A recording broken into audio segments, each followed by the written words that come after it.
Hello, everyone, and welcome to Translation Talks, where past Griffin Poetry Prize winners and finalists discuss their craft and the relationship between translation and poetry. My name is Adriana Onitza, and I'm the editorial director at the Griffin Poetry Prize.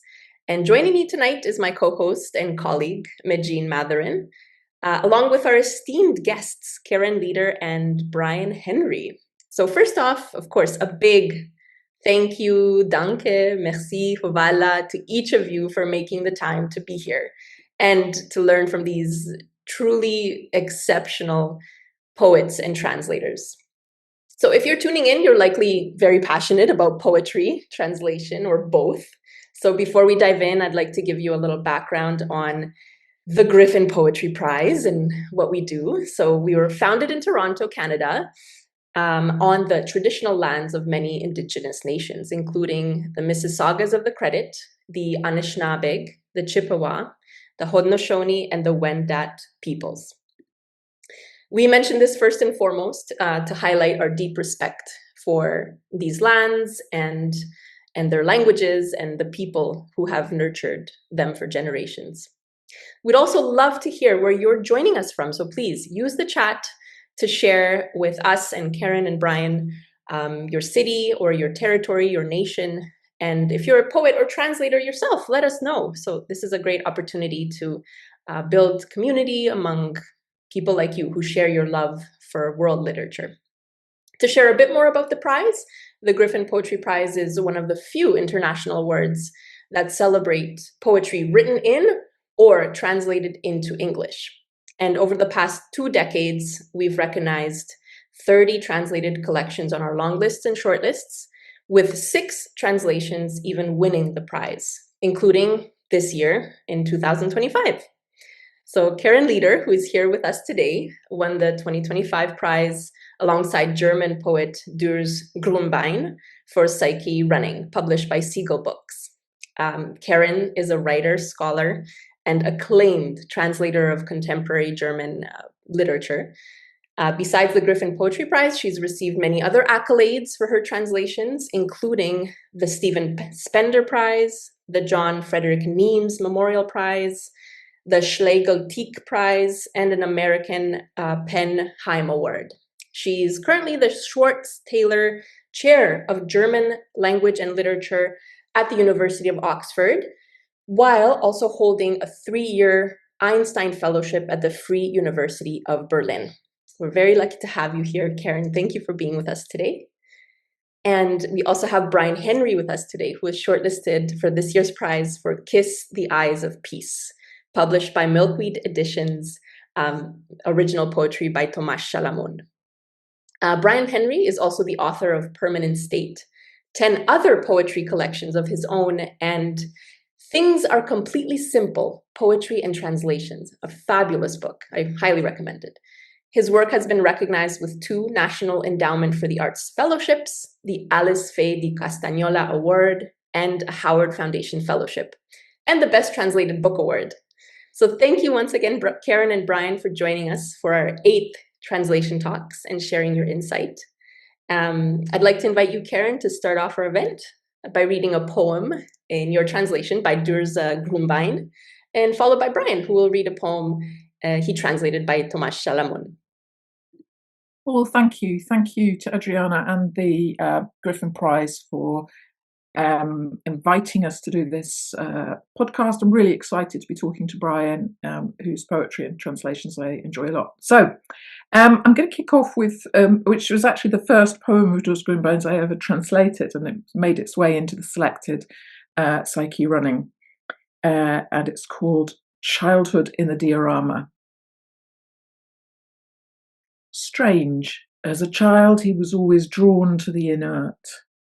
In museums he'd stand for ages at the diorama, its animals ranged in natural groups, stock still against the painted backdrops, forests, Himalayas. Enchanted as in a fairy tale, the deer pricked up its ears as he edged closer in the neon, eyes shining. In the skull of the caveman right next door, He saw only the gaping hole, couldn't imagine the blow of his rival's club, the struggle for fire. The Egyptian mummy had lasted thousands of years with its brain spooled out. Only with the melting of the perma-ice had this mammoth come to light. The most beautiful butterflies, big as your hand, he found skewered with pins. Once he thought he saw their wings still quivering, as if in memory of the trees that had been felled, the tropical winds.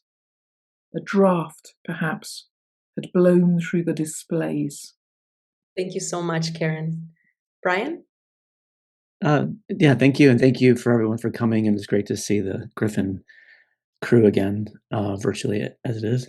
I will read a poem from White Ithaca, which is a book that came out in 1972. Shalamun's first two books were published in the 60s in Samizdat, and his first book to be published by an actual publisher was in 1971.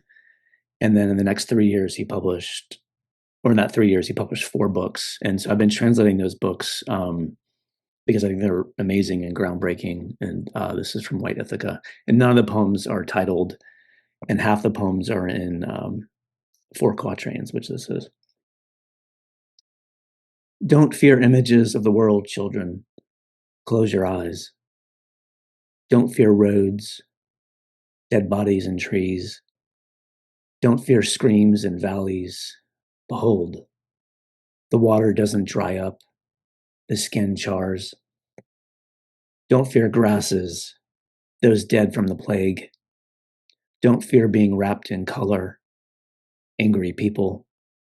Mothers rot and return, angels sleep. Blackness awaits you, a white light. Don't fear the sandcastles around the house, protectors from fire, signs of ridges. You consume blood from sheet metal, salt from a horse's mane.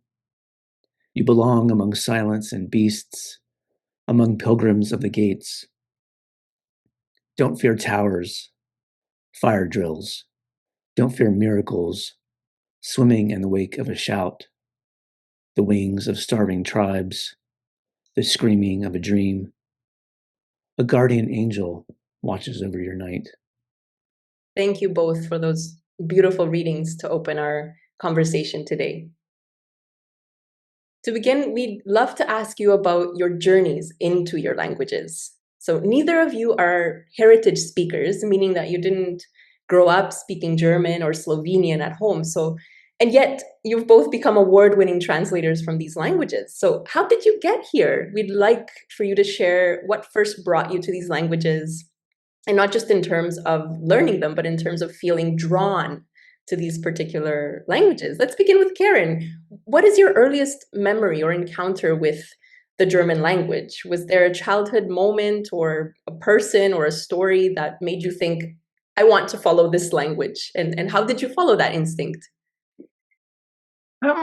Yes, I mean, so I grew up in a house with very few books, and my father was an engineer, although he'd studied languages. He'd started to study languages, but travelled a lot as an engineer, including to Germany, so to France and Germany.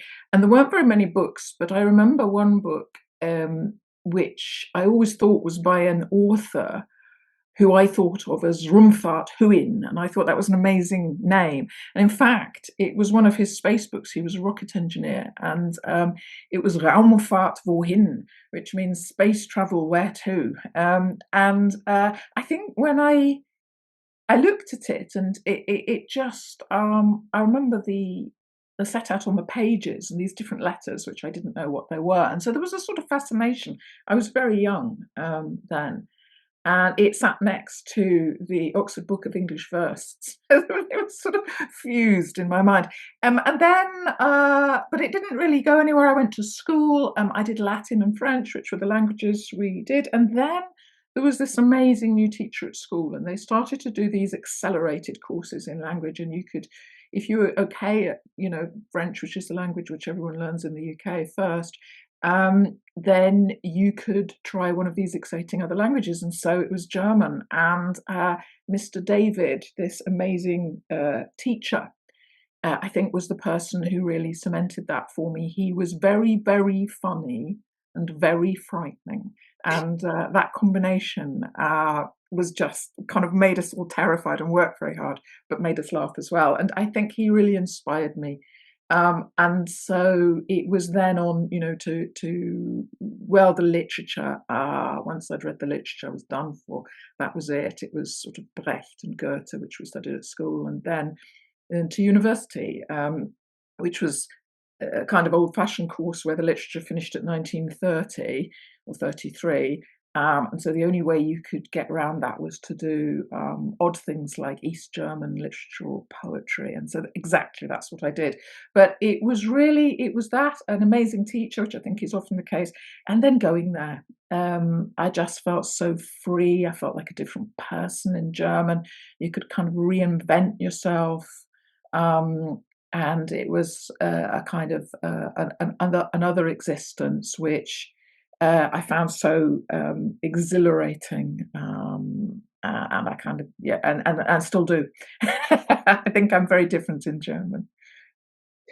That's fascinating. Well, shout out to Mr. David, the funny and frightening Mr. David. It often just takes one teacher, doesn't it? And Brian, I was listening to a 2009 interview with Tomas Chalamun at Boston University, where he said, Brian Henry is the fastest person in the world. And he was referring to you, of course, learning Slovenian at a record speed. And he said, within the process of translating my book, he learned Slovenian. So please tell us, how exactly did you learn or teach yourself Slovenian enough to translate such a prolific and untamed poet like Chalamun? What did you use? Books, dictionary, a language coach? Tell us more. Well, first, to homage that quote you mentioned, he was not only very generous, he also was really big on mythologies, personal mythologies. And so I think there he was building up my personal mythology as well as maybe contributing to his own a bit. There's nothing fast about the process from my perspective. I mean, I started translating him because I noticed all these American poets were translating him. And it was basically what that meant at the time was he would give them a literal translation, and usually without them looking at the Slovenian, they would improve it in English. And so I thought we started doing it that way. And I said, this isn't translation, this is editing. And because I've been editing for a long time, I want to see the original poems. And so, I just stopped looking at his and started doing it myself. And it was excruciating. It would take about 8 to 10 hours to translate a short poem. A 2-page poem would take 3 days. Nothing fast about it. But I managed to do it because he was alive and he was a resource. I could ask him because I could look up. I had a dictionary. That's basically what I had. And this is in 2006, so there was no real online help at the time. But I had him as the resource, and so the syntax is really what killed me, right? That's what took the time. And also his style sometimes is absolutely impenetrable even to native speakers. So just showing him and asking him questions, and I learned a lot. I mean, I spent a lot of time on it and I learned a lot. And then I was able to do that with every other poet I translated. And then gradually I, stopped having to look up so much and stopped, and started understanding the syntax and, but it was nothing quick about it. It was awful at first. That's so fascinating. Thank you both for sharing your journeys into language learning. And it's true that a language we choose rather than inherit can have a profound effect in our inner lives. And stepping into another language at the depth translation requires can completely reshape the way we see, think, and move throughout the world. And in fact, Brian, in your conversation with Slovenian poet and Griffin Poetry Prize trustee Alice Stega, you said, translation rewired my brain as a poet.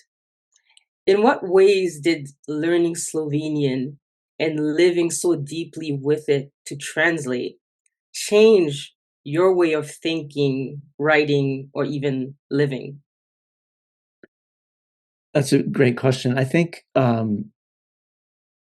just on the fundamental level, and I think this would be true of any language that you are working in to translate. Because translation is the closest reading you could do of any text, right? And then you're talking about poetry. I don't think you could ever read a poem as closely as when you're translating it. So that there immediately will affect anyone's attention, because you focus on every single thing in your poems after that.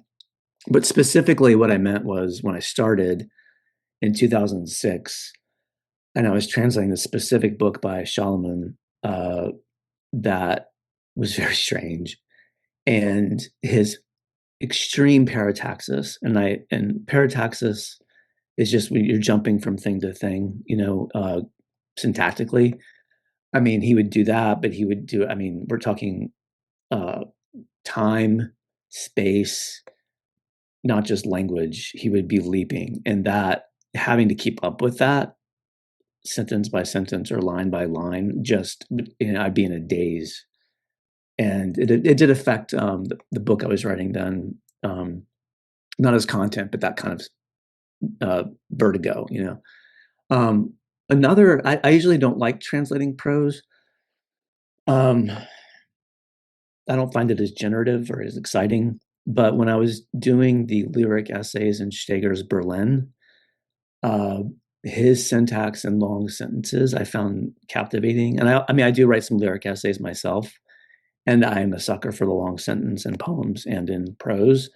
And so that I found just, was very inspiring, just to dwell, because you have a sentence that's half a page long. So on the one hand, it's a nightmare to translate. But on the other hand, once you've done that, you get to live in it for a while. And I find that I love that. So those are, I think, the two main specific things that really affected me. It's fascinating. And Karen, you said in your Griffin Poetry Prize interview with Padraig Otuama that at best, a translation can change the possibilities of a language as it passes through it. Could you speak about a moment when you also felt changed? When a poem passing through you altered something in your own thinking or writing? These are such good and difficult questions you're asking, but they get to the heart of it, don't they? Do you know, I'm very happy when I'm translating. So I earn my money as an academic, which is a kind of critical analytic thinking. And I couldn't agree more with Brian, when he said that translation is close reading, and there's a sort of, you spend your life, I train myself to be distanced, to be critical, to be analytical, but actually when you're translating, it's not completely different, because of course you're also analytical, but that comes in later, the editing process maybe. But I think it's closer, and it's much more instinctive, and it's a much more open kind of reading. It's a less acquisitive kind of reading, I think, for me. And that makes me very, very happy. But I think every poet I've translated has given me something different, changed the language and changed me, I think, or the possibilities that exist within me, put it like that. I interviewed, there's a Scottish writer, Don Patterson, who you may know. I interviewed him once when he was translating Rilke, the Austrian writer, and he had a brilliant image. He said that when you translate, it opens sort of like pathways in your brain. Think of it like sort of streams or waterways. And that when you finish translating, they remain. And so I think that every time a kind of different language passes through me, that possibility, you know, I've stretched my own being, I've stretched myself, I've stretched my imagination, I've stretched my own language, and that remains with me. Um, it, it, Perhaps the one I most remember is actually translating Evelyn Schlag, who's a very fine Austrian writer who isn't really well enough known, I think. And I encountered her poems and I didn't understand them. I really didn't know what was going on. I knew what all the words meant, but I didn't really know what was going on. And I think being able to let go and being able to translate what you don't understand, and feeling you can do it, it was a real moment for me. And again, it's about silencing the critic maybe and allowing the poet to be there at the fore. Such beautiful insights. I love hearing how happy you are when you translate, especially. Thank you for sharing that. You know, let's dive maybe a little bit deeper into your translated collections. So Psyche Running, the selected poems of Durs Grumbein from 2005 to 2022, and Kiss the Eyes of Peace. And those are selected poems from 1964 to 2014 by Thomas Chalamuns. And both of these writers are, as I'm sure our audience knows, are prolific, eclectic poets, and they have this astonishing range and imaginative audacity. And I imagine it was quite challenging to narrow down a selection of their work for your books. So Brian, you translated roughly 800 poems out of the more than 4,000 Chalamun published. And ultimately, you selected 240 for Kiss the Eyes of Peace, including 100 that had never appeared in English before.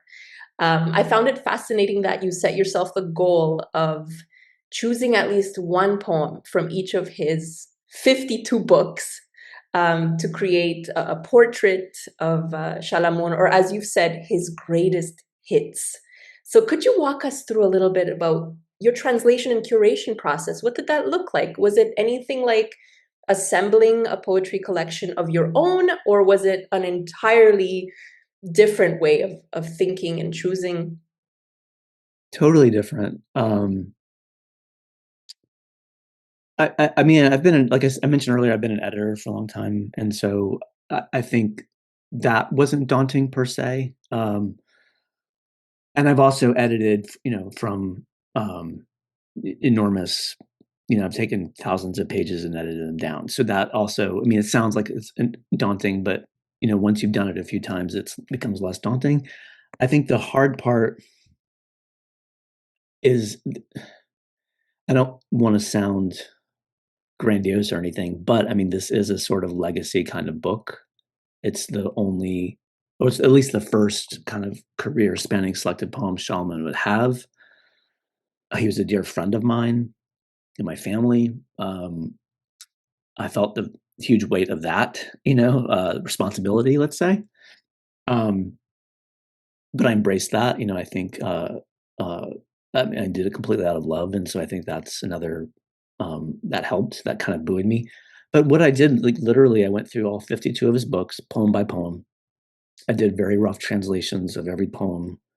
Some of them I realized, oh, this isn't very good, or this doesn't, it's just not going anywhere. Or I just thought, the other thing is like he has so many poems where he mentions people, like in a kind of Frank O'Hara way. He doesn't tell you who they are. He'll mention people from 3 different centuries and put them all on the same plane, so there's no kind of, it's very disorienting.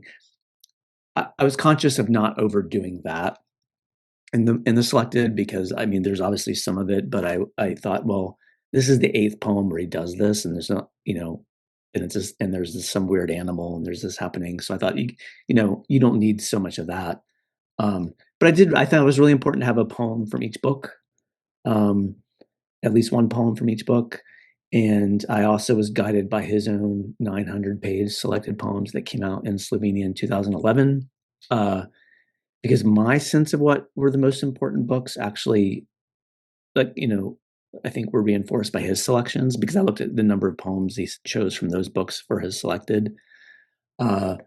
So that guided me a bit.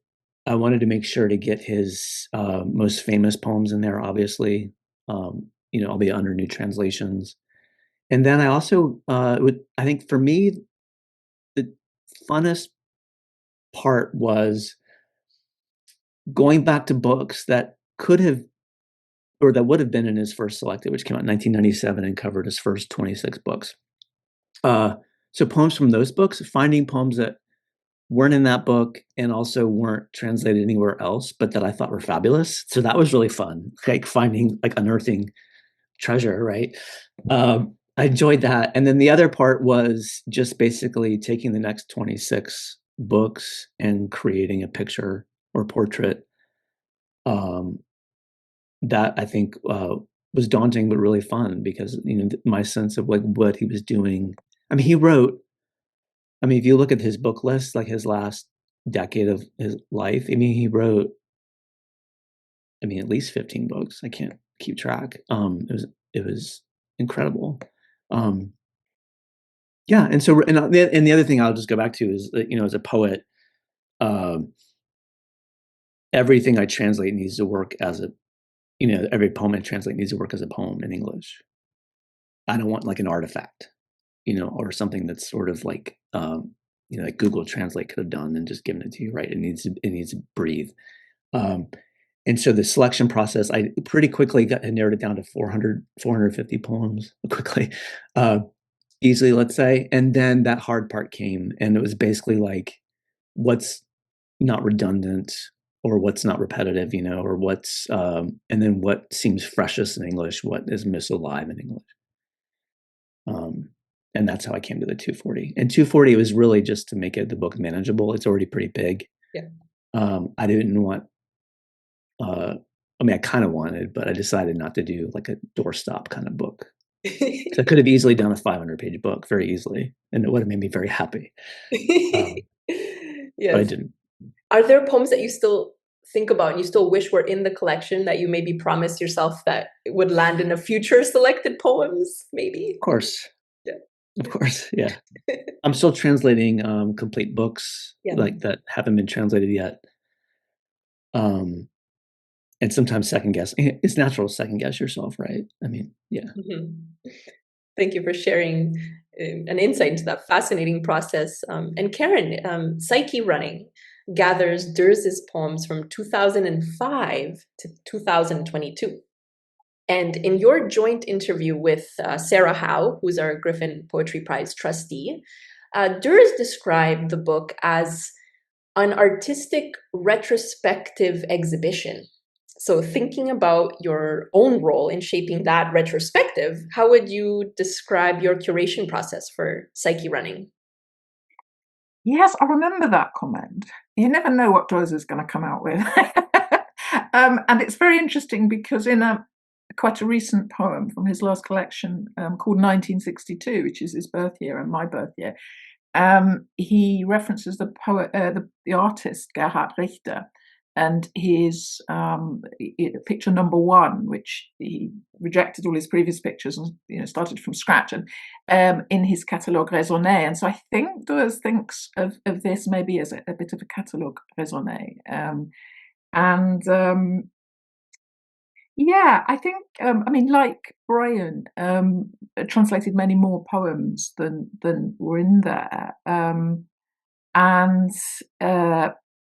it was a case of creating something that could, that gave you a sense of all the facets of the poet. So there's, the historical poems, which I think are the ones that people know best and talk about most when they're writing about Grünbein. But there are also, love poems. There's humour. There are what I think of as his mysterious poems. Also, I'm not quite sure. There's a sort of, these antennae into the ether. His classical poems, his science poems. So I wanted to give a reader a sense of him. And of course, I came to Grünbein after there's a terrific translation by Michael Hoffman in 2005, Ashes for Breakfast, which covered his early work. And that was a very different Grünbein. That was a kind of loose-limbed Samizdat Grünbein, very angular, very sarcastic, very young urban man about town. And but then all this development since then, that came out in 2005, had not been captured. You know, his moment of going to Rome, his classical phase, and so on. I think the one difference, perhaps, from what Brian was saying, is that, of course, when you're dealing with a living poet, they have their own ideas as well, and they always favour their most recent work. And so it was quite a struggle, you know, to make sure that the earlier work, that where perhaps he had a distance to it, was represented as well. And I definitely wanted something from all the collections, and in particular a collection called Cyrano, or Returning from the Moon, which is never talked about, and which I think is just great. Angular little gorgeous poems which go back to Cyrano de Bergerac. I'd love to do that whole collection, actually.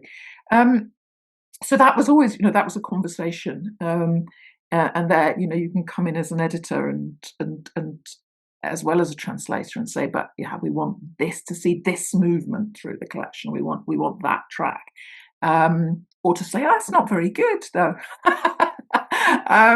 And then finally, I think, again, just like Brian, the poems got to work in English, and I think some poems you translate and that they immediately work, and others you struggle with, and then they open themselves up to you perhaps sometime later, really quite a lot later, and some don't, some remain just stranded somehow, or not, they don't really arrive in English. And so that sense also, so it's a kind of it's a negotiation with yourself, and in the case of a living poet, with a living poet, but also with this sense of wanting to represent a kind of legacy project, of wanting to represent them. These are contemporary poets, who there are, there's a duty, there's a service around these books, as well as I think if you're doing the 100th translation of one of Rilke's sonnets, then you can afford to be much more playful, or a book of Rilke, you can afford to put kind of the wayward things in.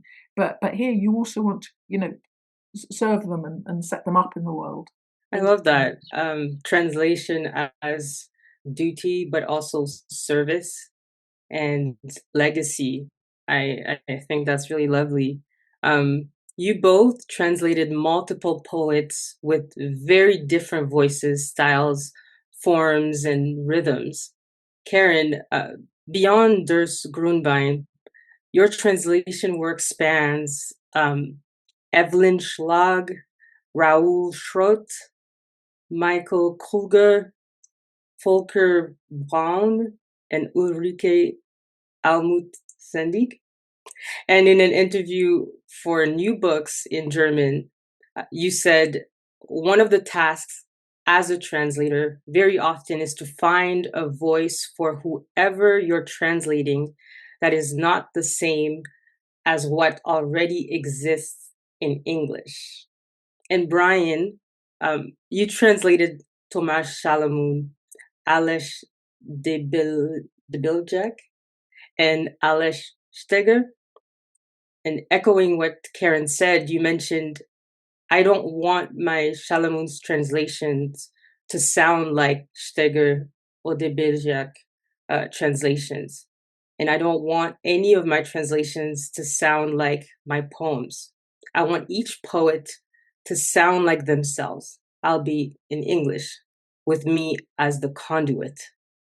And I think that's so lovely. And so how do you each ensure that what the poet you're translating truly sounds like themselves in English?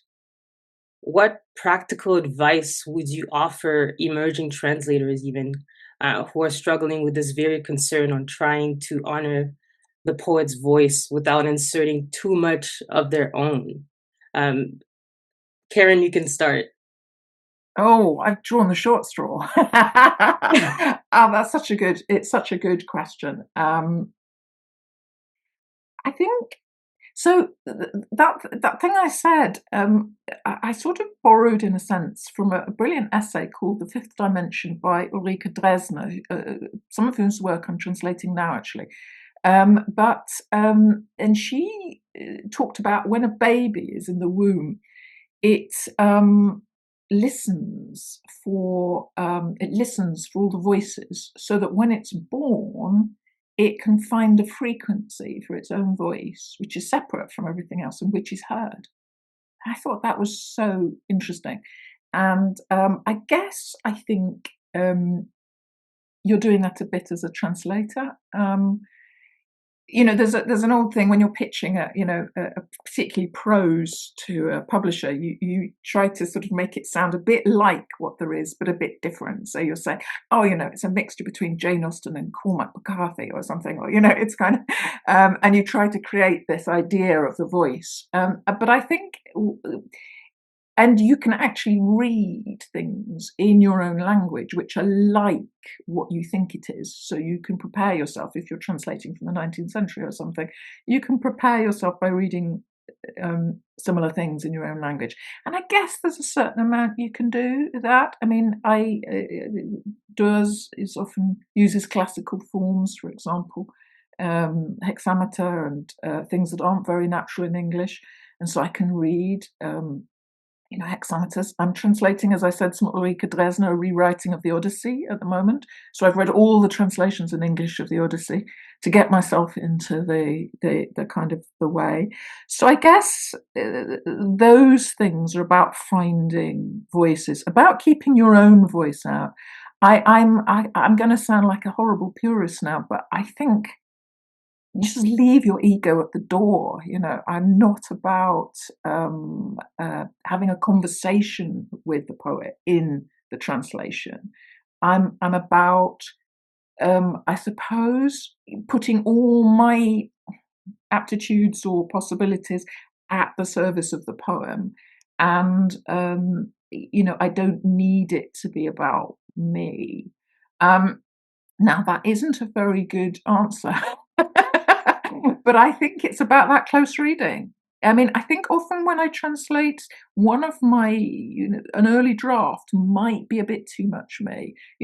I've gone for the instinctive. I've gone for the phrase that feels very comfortable. And often I've perhaps rounded the German a little bit too much, or just made it a bit too comfortable, a bit too easy. And when I look back at it, I noticed that actually it's not quite that. It's a little less comfortable. And so going back, and I guess that's when the editing comes in and stops it sort of creeping in. Having said that, you are a kind of vessel for it coming into the language, and so it's inevitable that part of you is in the fabric too. I mean, it really is. But I guess it's about a balance, so that it's not too ostentatious, not too, it doesn't mask what's going on in the original. I think that would be my answer. I think there's more to say, but I'm very interested to hear what Brian says on this, because of being a poet in his own right as well, where I guess it's much harder.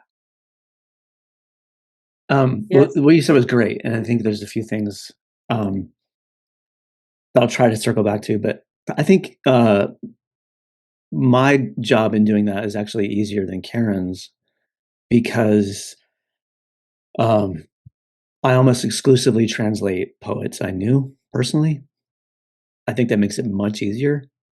If I were to translate, because I've tried translating, say, Kosovel, or Kotzebue, some, poets who died a long time ago, Slovenian poets. I mean, I can do it, but I have no sense of if it sounds like it should. But with Solomon, Steger, and Doubleyak, they were all friends of mine. Or Steger's still around. He's still a friend of mine. So I know what they sounded like.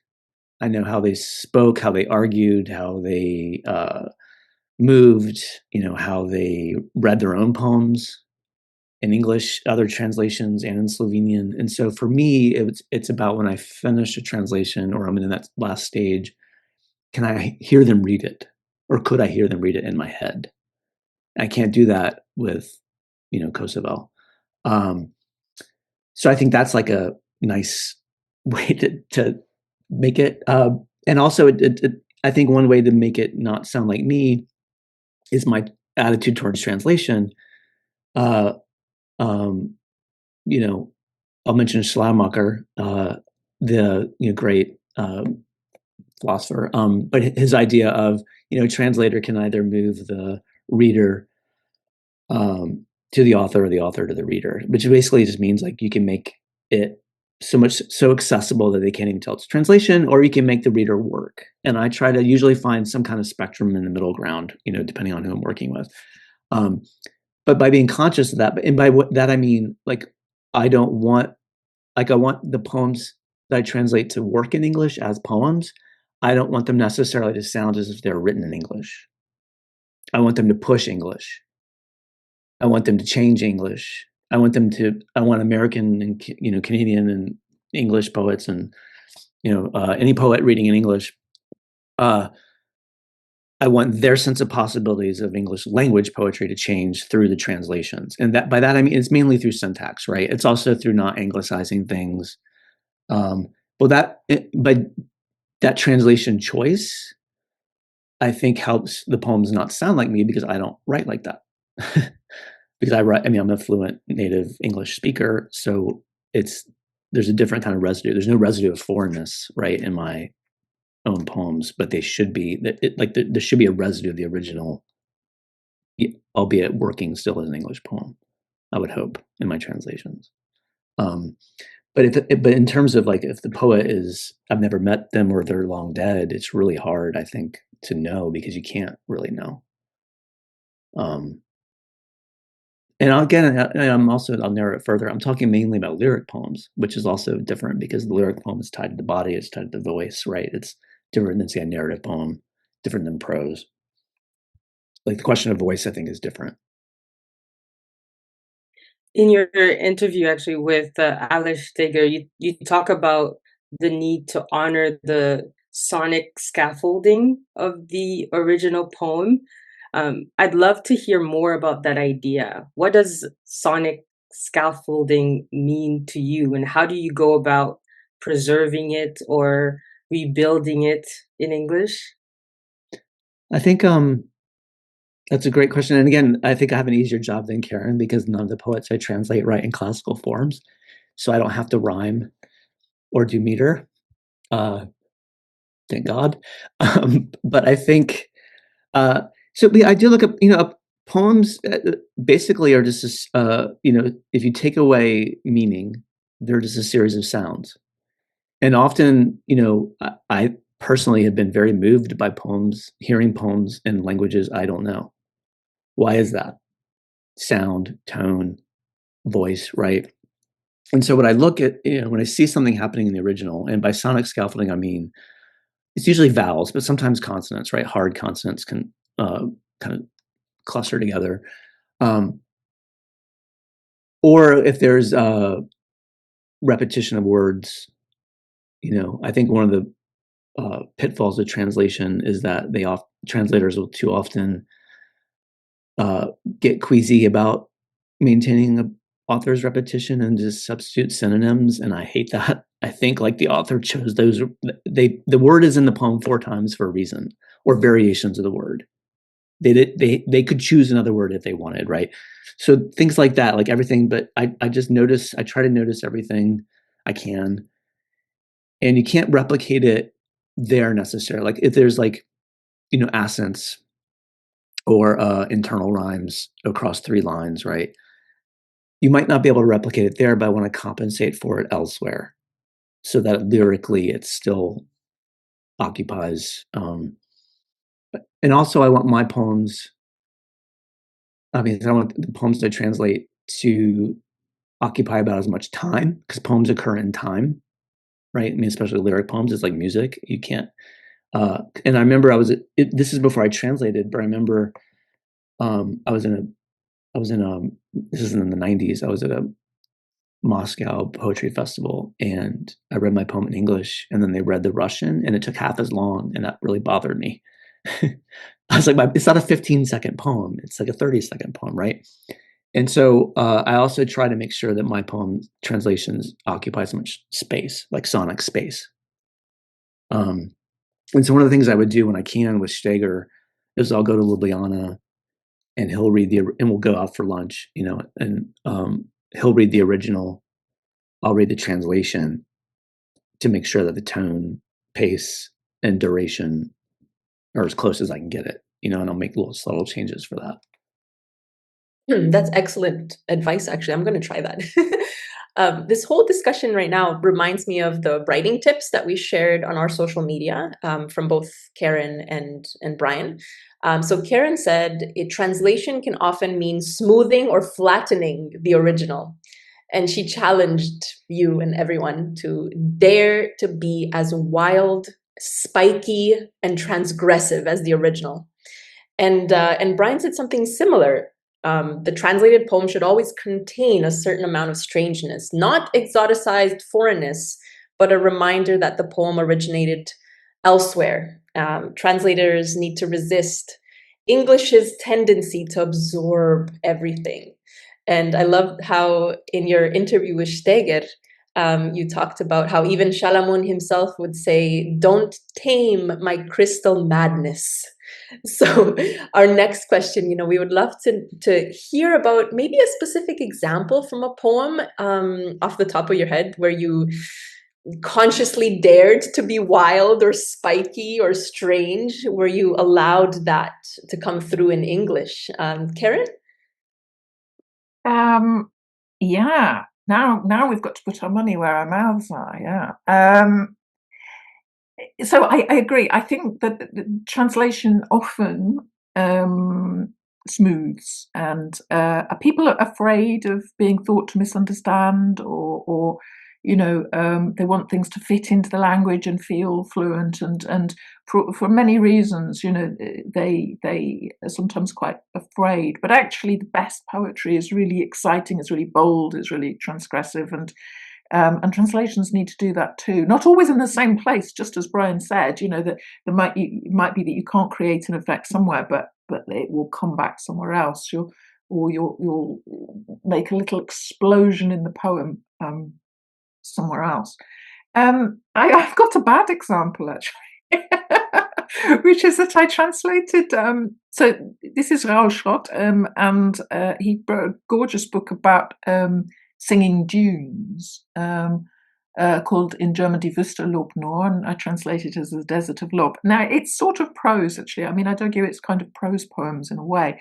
Very beautiful, very clear, very crystalline. It's very much in the mode of, I don't know if people remember Alessandro Bariccio, his Silk, which came out in the mid-90s, very small, beautiful, crystalline things, and then this fantastic subject. But it's incredibly distanced. It's sort of, the word order is completely unnatural, and it's very distanced, and there's a sort of narrative voice that is hiding something. I won't spoil what it's hiding, but it's kind of very elusive. It's very unconcrete, and I went with it because I thought that's the singing dunes, and so I had sort of wild word order and didn't personalize. I mean, the thing in German is very often they use impersonal things, and the tendency then is to personalize and turn it into active. He or she did, but I kept it in impersonal forms and so on. And when it was reviewed, I even sat with it for several months because it was so strange. And then I thought, yeah, it's okay. It's beyond what I normally do, but it's okay. And then when it was reviewed on South African radio, I remember they had a bin. And they threw it in the bin. They went clang as the bin shut. You could hear the sound effect because it was too strange. It was too strange. And I actually look back at that not very long ago, and I stand by it because it wasn't meant to be immediately accessible. It was meant to be something that was strange and ethereal. And my publisher probably didn't stand by it, but I think when I look back at that now, I think I did the right thing. And I translated another book of his later, which was Letters to an Angel. It's called The Sex of the Angels. And I did the same thing again, and that was a great success. So I think, the world just needed to catch up with this strangeness. I love that. The world needs to catch up with strangeness. And Brian, did you have anything to add? Well, you wanted a specific moment, and I found the quote where Tamaj told me, "Don't tame my crystal madness," is when I was basically, as I mentioned earlier, when I was doing the first book, I was struggling with syntax, and then with someone like Solomon, who, I mean, he will use, and also speaking with what Karen was saying, like I was assuming I just wasn't getting it right. I assumed that I mean, and I wasn't, but I was assuming that it was my fault. Like, and I was trying to make sense of something. And, and things like Solomon would use a transitive verb intransitively, vice versa, and as a novice translator, that was challenging to deal with. And also just unexpected prepositions or, and just the constant, just being just feeling lost, right, in the language. And so he said, so and as I mentioned, I would send him a rough draft with lots of questions. And because I just like, because I just assumed I was stupid. But he said, this is the clue for my writing. This is the disturbing part, that it makes no sense. And then he says later, I was saying something about, I was trying to add maybe, stools are sinking because blah, blah, blah, and they can't penetrate water. And he's like, don't put, like, no, because he's yelling at me. They're sinking already. We cannot add because, etc. Don't try to tame my crystal madness. Things are completely simple. That's where the title of my book comes from.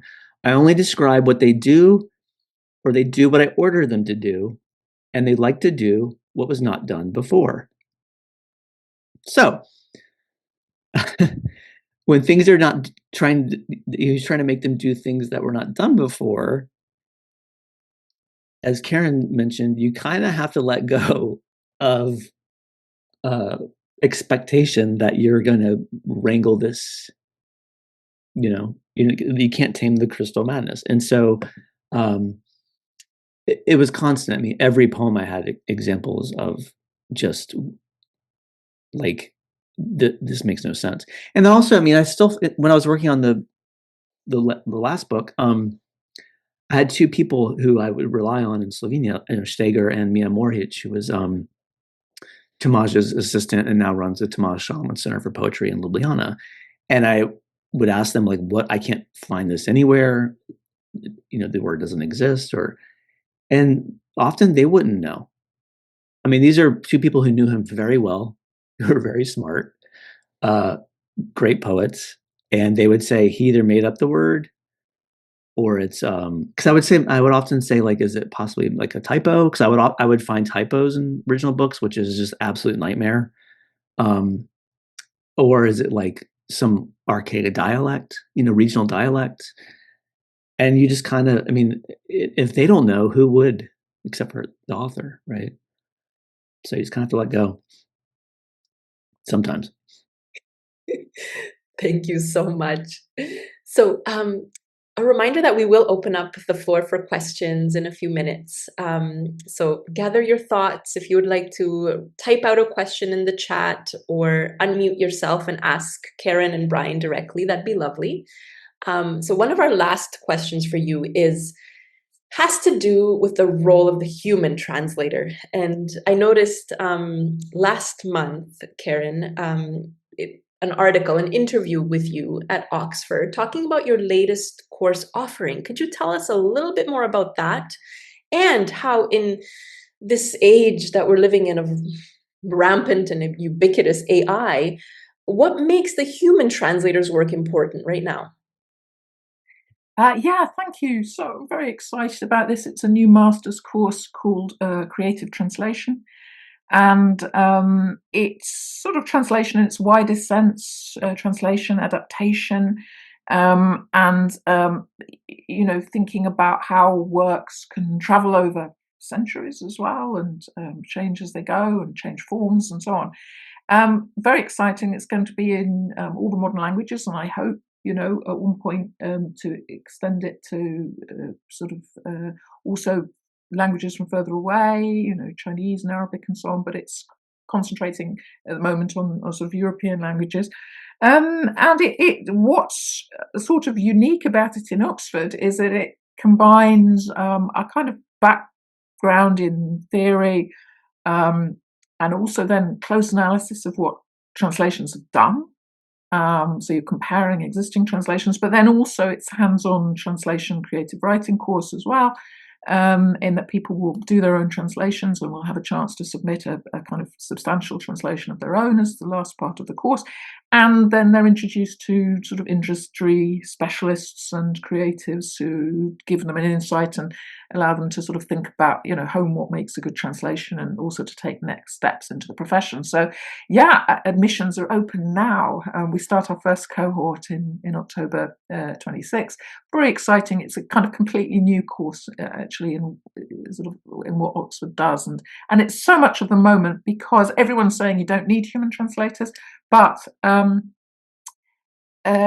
of course AI can do certain things, but you only need to watch, Netflix, Squid Games or something to see the larger language models get anything with cultural specificity wrong, or they miss humor, they miss puns, they misunderstand things, and AI is not different. Actually, we all know that. I think if we've seen things, of course it's getting better, but you when you want to find the emotional pulse of a work, or metaphor even, then you need a human really to do that. And so it's really encouraging young translators to go into the world with that kind of confidence, to use AI, but also to realize, that the premium that they bring to such work. And Brian, do you have this sort of advocacy and activism alive in you right now as well? I mean, I think it's good if you want the gist, I mean, I will use it for to quickly summarize a news, or like to quickly translate, not summarize, like an article or something I just want to skim. But I don't think we read poetry for the gist. And I've never seen. I mean, I think Google Translate is the worst because it'll just change. Like you put a poem in and it'll change words. It'll translate different words than you put in, which it's not how it works. I also just think like there's times, the speed with which something is done is not really relevant. You don't need to have all these decisions, translation decisions in a poem made in a fraction of a second. Sometimes you need to, you can have a poem 99% finished, and there's one choice that you have to think about for a few days. That can make all the difference, at least to someone like me, right, as a reader.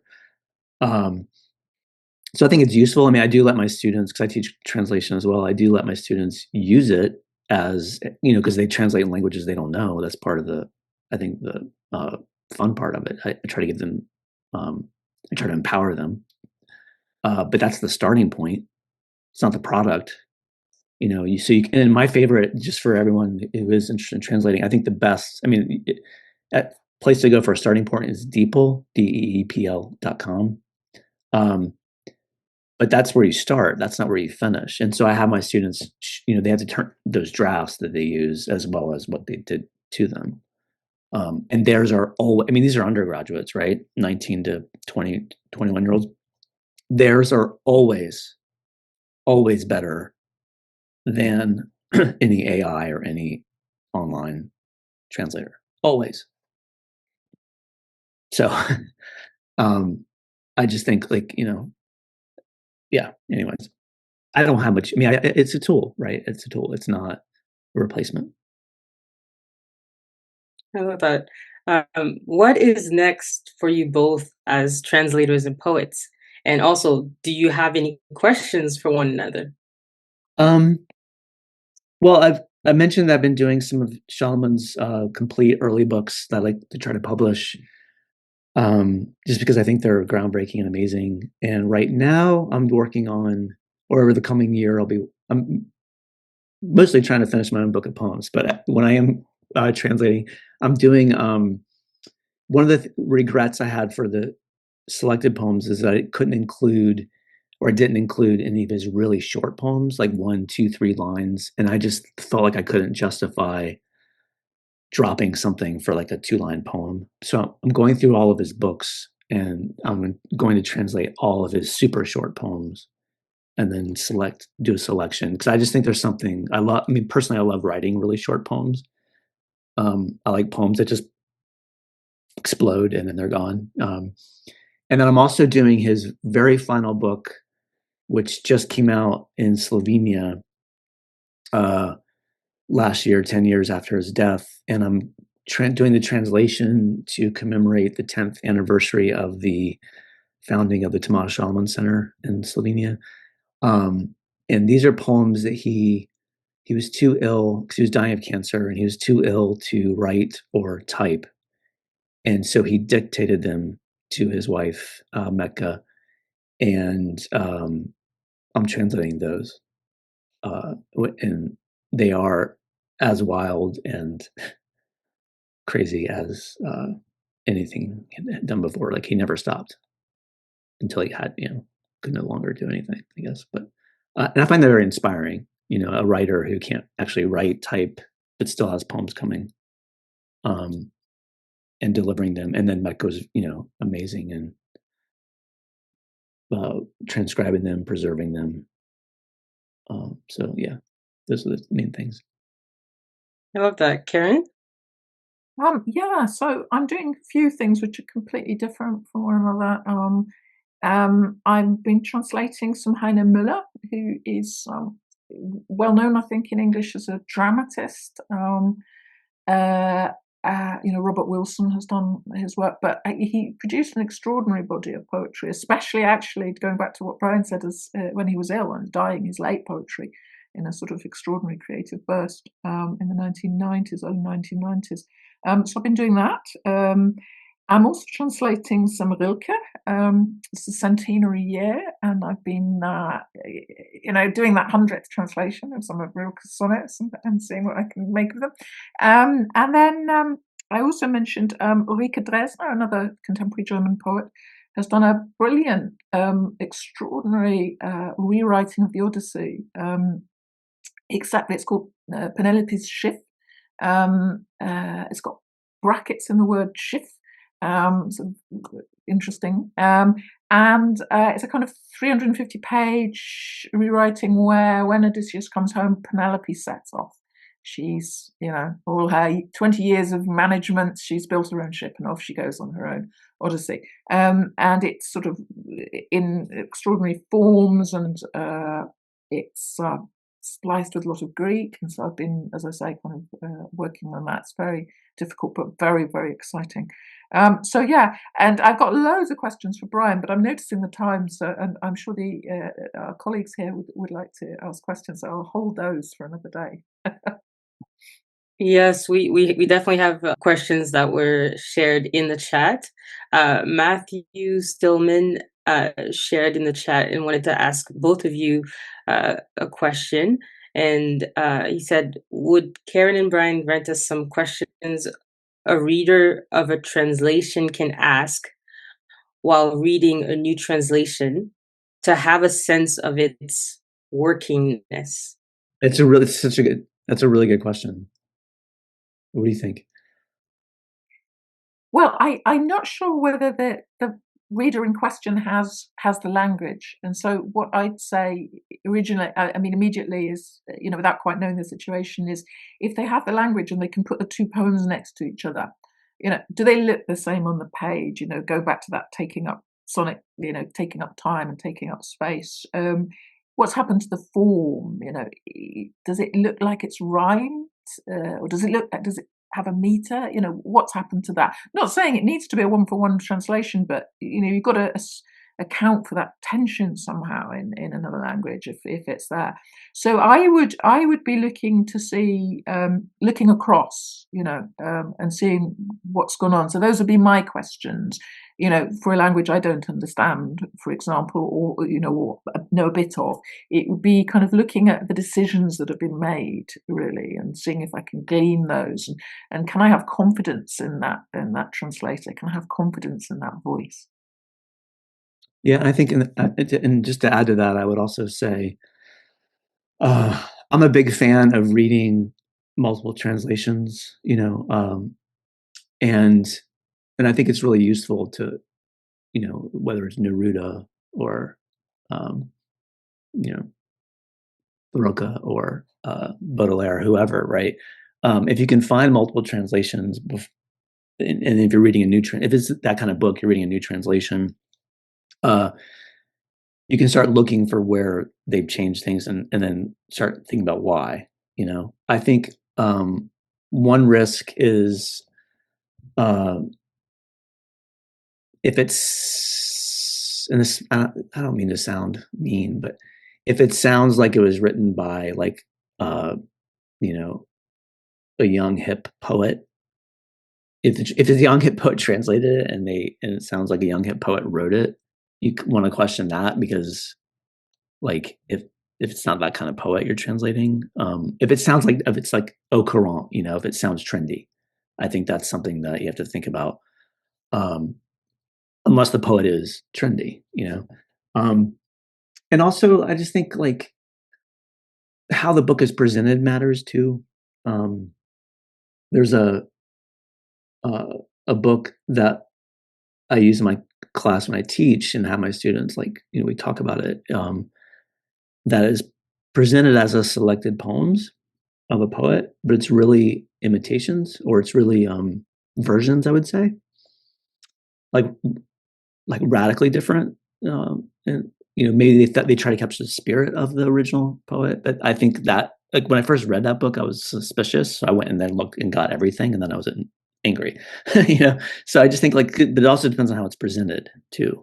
I think that matters. Is it being presented as a straightforward translation, or there's a lot of, because I think creative translation is amazing, and I think a lot of interesting things being done in that, and I think you give them a lot more leeway when they acknowledge it. Thank you. Another question from Logan Kennedy. They said, can you say something about line breaks? I can. I'll start with that because that's an obsession of mine as a poet. So one of the tensions I had with translating Solomon is that his severe enjambments drive me crazy as a poet and as a reader. And he believed, and I don't know if I've never heard anyone say this, he thought that the beginnings of lines were more important than the ends. And so that was fascinating to me and strange. And so I tried really hard to balance that, because of course, like, I do not like, he would break lines in the middle of reflexive verbs, right? Like, which you can't replicate that in English usually. And so I would try to balance, like, maintaining that kind of, his view of how a poem should function. With Double Yak, he didn't care about line breaks. He wanted the shape of the poems on the page to basically be like a box. And he didn't care what I did with the lines. And that was also fascinating to me, because I thought that was interesting. And then Steger, his poems tend to be more aligned with how I write, I think, in just terms of form. And so it's much easier. But I think line breaks are, I obsess over line breaks all the time. So I think it's a good thing to obsess over, because that's kind of a defining factor of poems, usually, unless it's a prose poem. Yeah, Karen, what do you think? Completely. And of course, the poets will create an effect with a certain line break, which very often you can't manage to do. They'll leave an ambiguity hanging at the end of a sentence, which is then completed as you go over in an enjambment or something. And very often you can't do it. But what you can do is something else, and I think does very often smuggles in little words, at the end of lines, which you don't really do in the same way in English, a kind of or something, but it's part of the driving force. So I have tried to find ways to create the same momentum, but without having these sort of very weak line breaks. And so I think it's one of those ecosystems that are completely different in different languages, isn't it? And you have to find ways to go back to what Brian was saying about compensating or creating, opportunities in different ways. without it then seeming just wrong, just not sounding right in the language, which I think would be very easy, a very easy mistake to make if you're too literal, actually, with the form of the poem or the lines. Lovely. Amy said, "Thank you so much. I'm wondering how you choose which poets to translate. I translate from German and find it tricky to discern who might be especially good / important to have in English." I'll start then on quickly on that one because so I'm lucky. I have a day job. I translate things I love. I translate things that challenge me. I mean, I think, if you have a choice about what you translate, then very often you translate something because you want to understand it, because you want to know it better, because perhaps it's very foreign to you and you want to, I'm reminded of Bob Dylan when he first heard Brecht's Pirate Jenny, and it just blew his mind. And he says in his diaries how he unzipped it. And I sometimes feel like I kind of want to unzip a poem, that whether I like it particularly or don't like it particularly, I want to find out how it works. And quite often there's a curiosity that leads me to translation. So and actually probably then, perversely, when I've understood it, I kind of want to go and translate someone else. But I'm also, I kind of create anthologies, and so, as an academic, as a reader, I kind of get to read lots of people and also think of it's part of my role to kind of bring interesting people into English, poem here, poem there, that then other people will translate, so look out there's a brilliant edition of Modern Poetry and Translation, which was founded by Ted Hughes in the 1960s, which we did not that long ago, called Slap Bang, which was contemporary German poetry. And, we tried to sort of showcase some people that, might be interesting to read. So yeah, I think I'm lucky because I get to choose, would be my final answer. Yeah. I think the answer to that also depends on your circumstances. I started translating specifically because, I knew Tamaj. I'd known him for 8 years before I started translating, and I had known Double Yak for 15 when I translated his book, and I'd known Steger for same amount of time, 8 years. And so I think that, I have started translating other things, but I think in a way I would, if that's possible, I would recommend it because it makes it a lot easier. It also gives you a sense of, it just makes it feel more real and less like a lonely exercise. And I've said this before, but for me, my poems are guaranteed one reader, me. When I'm translating a living poet, my translations at least are guaranteed 2 readers, me and the poet, and then there's often a discussion. And so I find that, pretty satisfying emotionally and as well as, intellectually.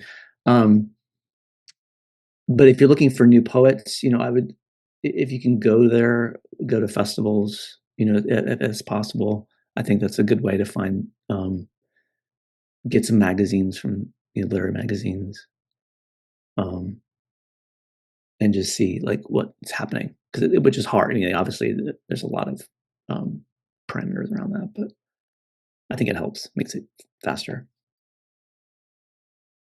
Thank you both so much. And thank you. There are a couple other beautiful questions in the chat. Unfortunately, we won't have time to get to them, but they are relating to translating across gender. And another one is how one balances the translation of individual poems and then poems within the context of a collection. So perhaps we can reach out to Karen and Brian later and share those answers on our social media. But this has been such a thought-provoking and such a generative discussion, inspiring for me personally, I have to say. Thank you to everyone for coming from, I saw France and England and Canada and the United States. We have recorded this event and we'll be sharing it on our YouTube as a podcast. And make sure to follow us on social media for updates on our next translation talks.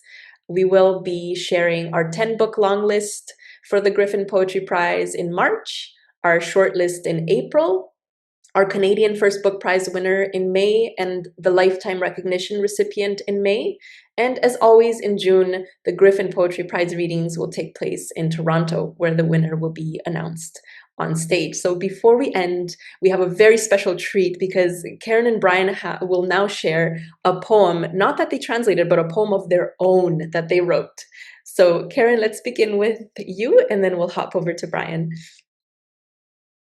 Oh, well, I'm not going to do that. I could have done that, but I chose to do something different, actually, which is, so I'm sorry, particularly because I've been writing a lot recently with the wonderful poet teacher, John McCulloch, and I would have loved to showcase something I've done with him. But what I've brought with me, as it were, is a recent translation, which I'm very excited about. As I said, I've been doing some Rilke, and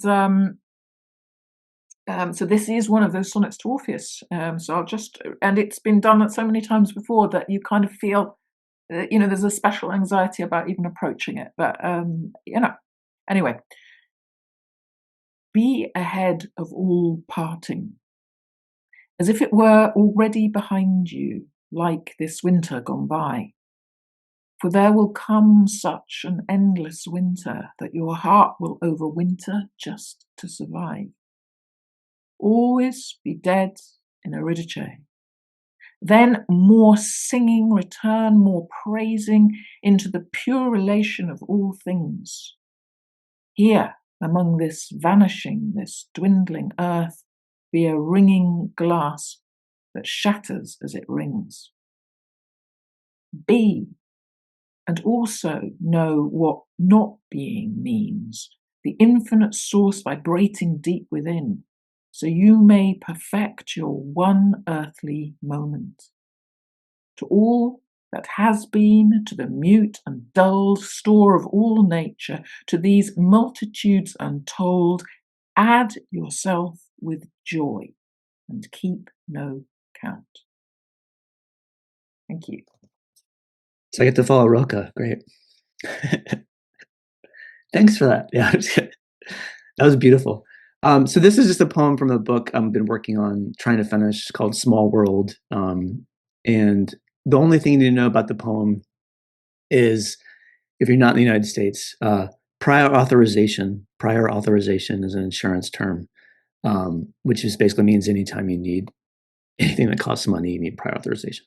And because one of the themes of the book is illness, and how that can shrink your world. So this is called Open Book.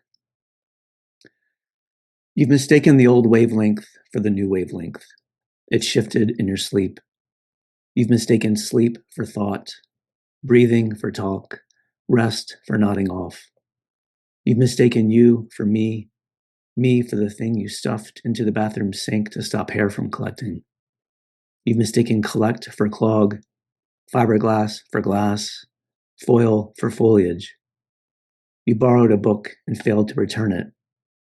There it is on the shelf. How often do you see a deckled edge, the kind that invites you to caress as you contemplate where you'll sit when you open not to the first page, but to wherever the book chooses to fall apart? You've mistaken forgiveness for fondness, charity for kindness, the precondition for prior authorization, an opening for an invitation. Beautiful. Thank you, Brian. We invite everyone to check out our YouTube channel for the rest of our Translation Talks episodes with such translators from Sarah Riggs to Sharon Dolan, who is here today. Thank you for being here, Sharon. And have a lovely rest of your day, everyone. Thank you for being here. Thank you, everyone. Thank you.